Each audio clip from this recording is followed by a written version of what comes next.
All right, y'all. So we got a 1975 Buick LeSabre. Stay tuned. We'll go ahead and take you around her. This is a project vehicle, so I'm gonna highlight any areas of opportunities, of course, and then we'll still take her on a test drive and get her on the rack, show everything that we possibly can on it. So stay tuned.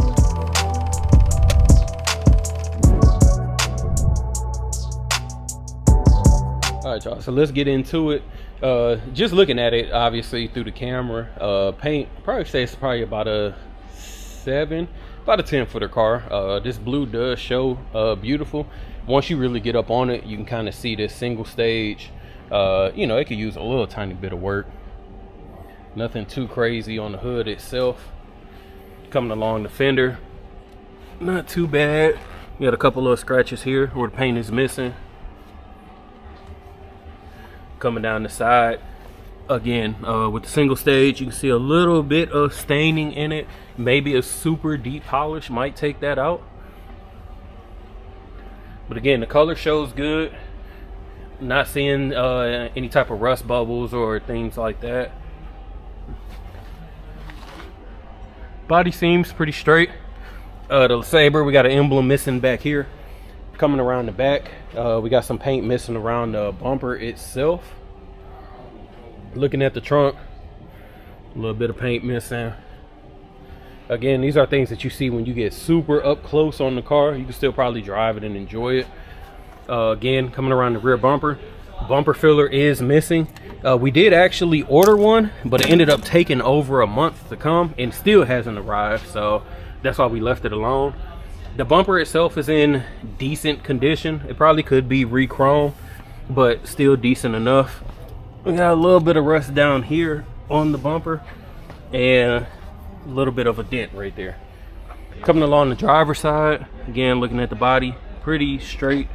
Emblem intact on this side. Going around the trim, around the wheel well. No paint peeling or bubbling, so that's always a plus.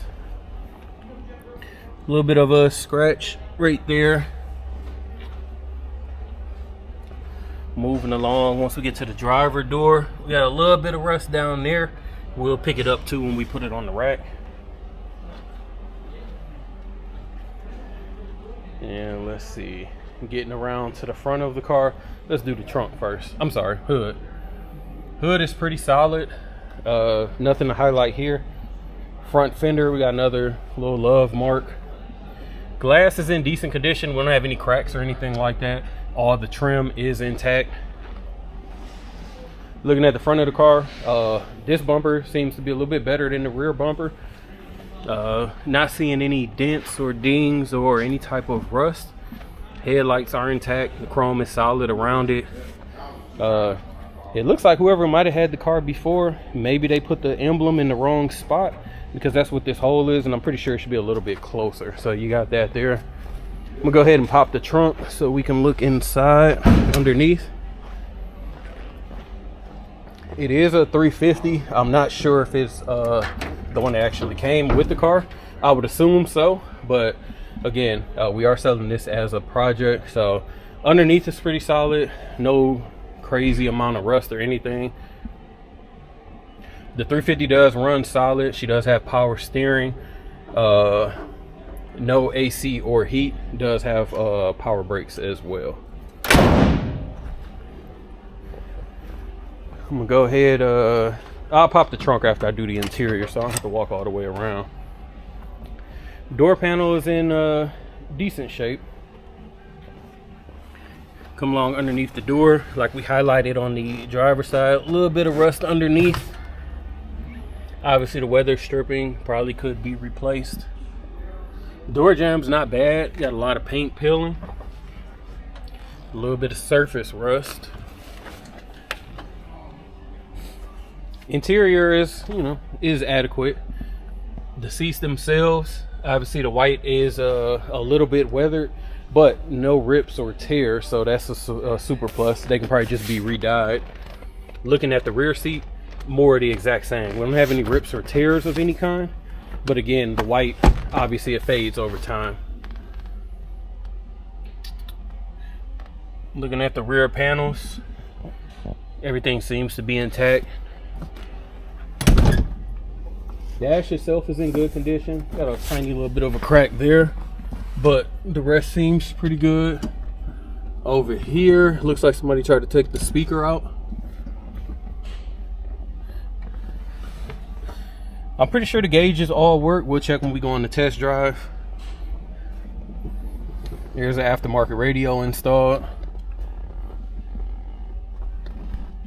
And while we're here, I'm just gonna go ahead and pop the trunk.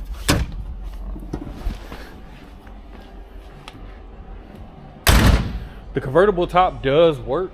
It does need a little bit of help. It's almost as if the motor just isn't strong enough, and we put a new motor in, so it does work. Goes up with no issue, but going back, you do kind of have to give it a little bit of help.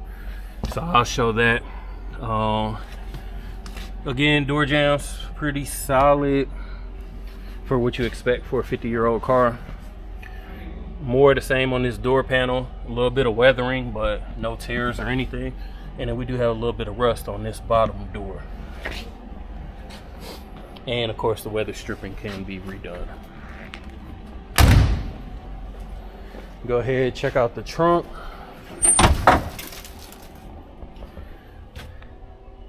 Trunk is actually in pretty good shape. You know, just looks dirty and a little bit of surface rust, which, you know, splatter paint will take care of that.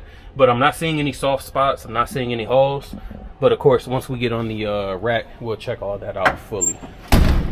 So stay tuned. We'll go ahead and get her on the road. I'll put the top up and we'll see how. So we can go ahead and get the car started, and I'm gonna show y'all again, like I said, how the top does need help going up. So let's see. So as you can see, the motor is working, but it's super slow. So two people had to help to kind of get it up. And at about halfway, looks like it's gonna start. You can hear the motor working, and there we go. Now she's going on her own. So she needs a lot of help.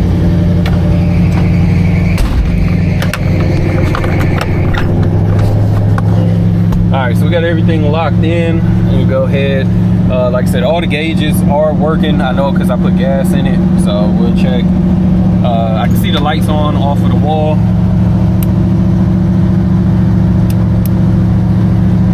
I'm not seeing the turn signal show up on the dash.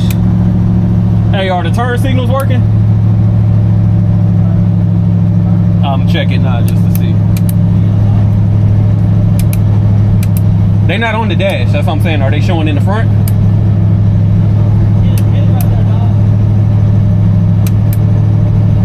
No. So we'll check that. Turn signals currently aren't working.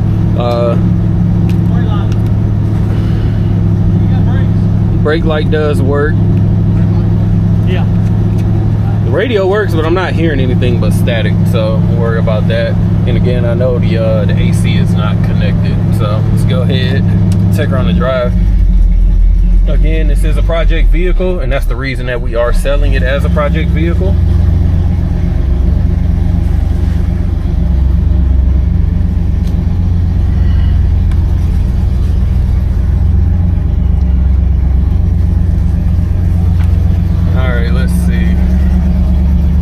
Funny thing about project vehicles, me and the mechanic were talking, they always seem to run, I'm not gonna say the best, but they definitely run solid. We'll see how everything goes as far as stopping and braking and turning. A little bit of hesitation on that hill. I put 5 gallons of gas in. I'm not sure if that's possibly what, but we'll see. Right now, speedometer is coming up.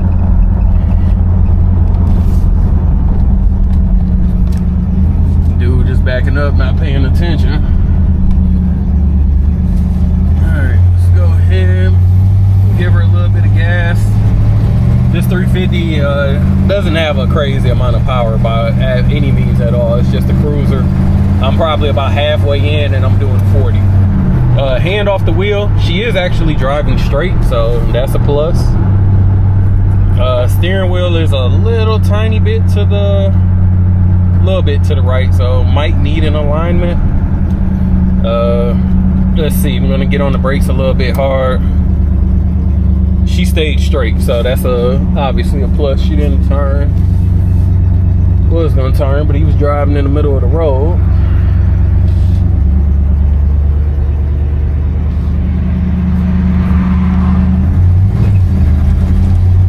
All right. Once I get past this car, I give her a little bit of gas. And again, I'm probably 75% in the throttle and just now hitting 40, close to 50. So definitely a cruiser vehicle, but the motor is solid. I'm not hearing any sounds, no clanks or anything. And the car is driving pretty smooth, honestly.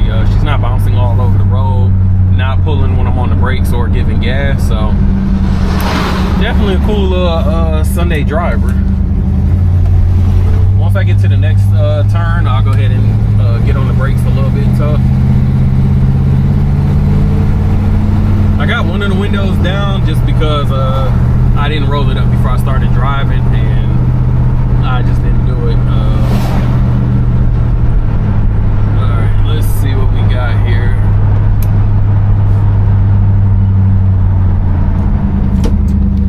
Got on the brakes pretty tough and they work, no sliding or anything, so that's an add-on as well. So what I'm gonna do now, like I said, we're gonna head back to the shop and put her on the rack just to check out the floor pans, the trunk pans, and everything else, just to make sure. But definitely a surprisingly good driver, considering again that it's a project. So I think with an alignment, some different wheels, maybe possibly a brake job, she's gonna drive pretty solid. So all right, stay tuned as I get her on. All right, y'all, so back underneath for the 75 LeSabre. So starting with the rear bumper does have definitely some opportunities. We got some rust and some dents getting underneath the car. Frame itself, there is a lot of surface rust, but I'm not seeing any soft spots or patchwork or anything. The exhaust is actually in good shape, so I'm not sure if that was recently replaced. Gas tank is in excellent condition. Let me get over here. We don't have any leaks or anything like that. It just needs to be cleaned up, honestly. Trunk pans, as far as I can tell from the inside and out, I didn't have any soft spots. I don't have any holes or any patchwork, so that's definitely a plus. As far as the rear, she does have drums, stock suspension all the way around. Floor pans, looking at the rear, solid. I don't have any soft spots. Got a little tiny bit of surface rust there, just going all the way through. Again, even where I'm seeing some surface rust, I'm not seeing any soft spots or any patchwork. So floor pans are actually solid, so that's a plus for a project vehicle. Again, like I said, the exhaust is clean. Transmission pan, oil pan, I don't see any leaks at all. Pretty decent under here. The front actually does have disc brakes, a little bit of an older style, but everything else is stock on the suspension, and I'm not seeing any leaks again underneath from the motor itself or any of the radiator or anything like that. Front bumper is in better condition than the rear bumper. We don't have anything but a little bit of surface rust underneath, which is to be expected, but I'm not seeing any crazy dents or anything like that, so she's decent. Coming along the passenger side, wheel wells are in good condition. All the trim is intact. The tires themselves have excellent tread depth, and it's just the stock steel wheels on here. Moving along the side, we highlighted any rust that was inside the doors, but looking underneath, I'm not actually seeing too much. And the trim is intact as well. Wheel wells for the rear as far as the trim too, and rear quarter panel seems to be in good shape. I already talked about the rear bumper, so we're gonna keep it moving. Driver side rear quarter panel looks to be more of the same, just a couple little rashes, nothing crazy. All the trim is intact. Moving along the side, we kind of already highlighted a couple of little rust spots in the door, but underneath, again, the frame and everything looks solid. A little bit of bubbling here, we highlighted. Again, tires in good condition, wheel well solid. Overall, she's actually in a pretty good shape underneath. All right, if y'all interested in this 75 Buick LeSabre, make sure you give us a call at 256-801-4409. Also check us out on rollingmuseums.com and Instagram at rollingmuseums. As always, appreciate you watching. Drop a like and comment below.